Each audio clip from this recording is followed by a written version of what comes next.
প্রধানমন্ত্রী শেখ হাসিনার সরকারি বাসভবন গণভবনে 14 দলের নেতাকর্মীদের সঙ্গে বৈঠকে বসেন প্রধানমন্ত্রী শেখ হাসিনা। নির্বাচনের পর এটি প্রথম বৈঠক। বৈঠকে প্রধানমন্ত্রী বলেন, স্বাধীনতার সপক্ষ শক্তিকে আরও সংঘবদ্ধ হতে হবে।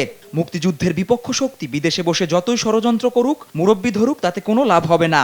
আমরা যারা স্বাধীনতার সপক্ষ শক্তি, আমাদেরকে আরো সুসংগঠিত হয়ে আমাদের মানুষের কাছে, যে মানুষকে এই চেতনায় ফিরে আনতে হবে। এটা এসে গেছে, কারণ জয় বাংলাও নিষিদ্ধ ছিল, আজকে জয় বাংলার স্লোগান চলে এসেছে। জাতির পিতার নামটা ইতিহাসের থেকে মুছে গিয়েছিল, সেটাও ফিরে এসে ইতিহাস বিকৃতিটা আমরা পরিবর্তন করতে সক্ষম হয়েছি।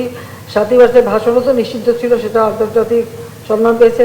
21শে ফেব্রুয়ারি মাতৃভাষা দিবস, সেই আন্তর্জাতিক মাতৃভাষা দিবস হিসেবে তার মর্যাদা পেয়েছে।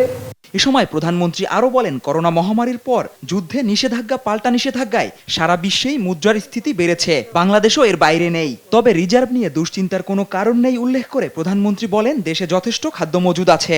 আজকে গাজায় যে ঘটনাগুলি ঘটছে, যেভাবে মানুষ হত্যা এবং নারী হত্যা, শিশু হত্যা, হাসপাতালে রীতিমতো গণহত্যা, আমরা এর প্রতিবাদ করি আন্তর্জাতিক পর্যায়ে।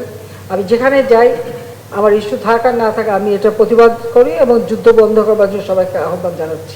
বাংলাদেশে বিদেশি এয়ারবেজ বানাতে না দেয়ায় অনেকেই ষড়যন্ত্র করছে বলে উল্লেখ করেন প্রধানমন্ত্রী। তিনি বলেন, এদেশের মানুষ তার সাথে আছেন, তাই তিনি কাউকে ভয় করেন না। যতক্ষণ জনগণ আছে আমাদের সাথে, ওটা আমি কেয়ার করি না। জুবায়ের রাজিন, দেশ টিভি, ঢাকা।